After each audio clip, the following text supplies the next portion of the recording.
الحمد للہ رب العالمین۔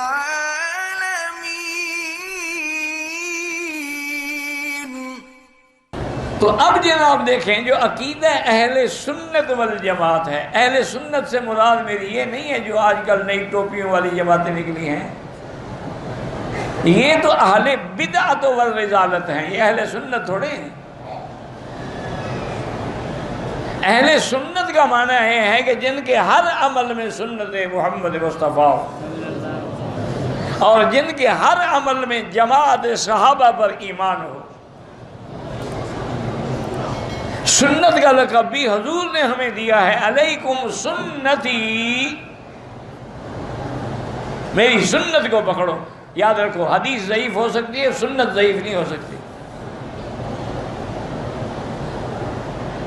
ایک ہے حدیث، ایک ہے سنت، اس میں فرق سمجھو۔ حدیث تو ہے ٹھیک ہے، بیان جواز، حضور پاک نے کھڑے ہو کر پیشاب فرمایا، یہ حدیث میں ہے، بخاری شریف میں ہے۔ سیاستہ کی حدیث میں بالا قائما، کھڑے ہو کر آپ نے پیشاب فرمایا۔ تو اب یہ حدیث میں کھڑے ہو کے پیشاب کرنا تو جائز ہے، ثابت ہے نا، لیکن یہ سنت نہیں ہے۔ یہ نہیں کہ اب ہر بندہ کھڑے ہو کے پیشاب کرے، سنت پہ عمل کر رہا ہے۔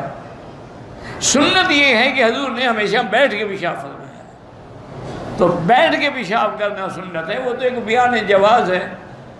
یہ تو اللہ میرے مدنی پہ کروڑوں صلاۃ و سلام بھیجے کہ اپنی امت کے لیے کتنی مشکل حل کر دی کہ ایک آدمی معذور ہے بیچارہ، بیٹھ کے نہیں کر سکتا، کھڑے ہو کے کر۔ یا آدمی یورپ میں اور ایسے کافر ملکوں میں جاتا ہے کہ وہاں پیشاب کی جگہ ہوتی کھڑے ہو کے کرنے کی ہے، اور بیٹھتے ہیں ہی نہیں۔ پڑھی لکھی قوم ہے نا، بڑی ایڈوانس قوم ہے نا، کھاتے بھی کھڑے ہو کے ہیں، پیشاب بھی کھڑے ہو کے کرتے ہیں، اور ہم ان کے غلام بنے ہوئے ہیں جن کو ابھی تک نہ کھانے کی تہذیب ہے اور نہ پیشاب کی تہذیب ہے۔ ان کے نزدیک پیشاب پلید ہے ہی نہیں، ٹیشو رکھا بس ختم، باقی جو ہے وہ پینٹ خود بخود جذب کر لے گی۔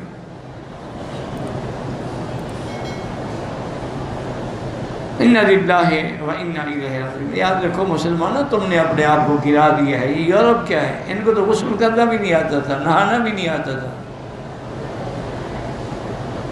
جب بغداد میں اور ترکیہ میں ہمارے بڑے بڑے غسل کے لیے انتظامات ہوتے تھے، باقاعدہ اہتمام ہوتا تھا، ان کو تو پتہ ہی نہیں تھا کہ غسل کیا ہے۔ یہ تو 2 مہینے 6 مہینے استنجا ہی نہیں کرتے، ٹیشو کے ساتھ صاف کر دیا بس۔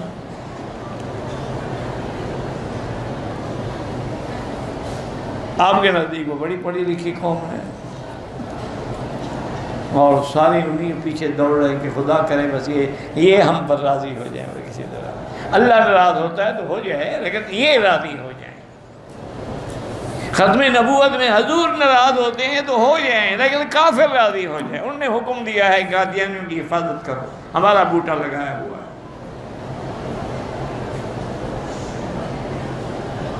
اِنَّ لِلَّهِ وَإِنَّا إِلَيْهِ، ہم تو بس دعا ہی کر سکتے ہیں اور کچھ نہیں کر سکتے۔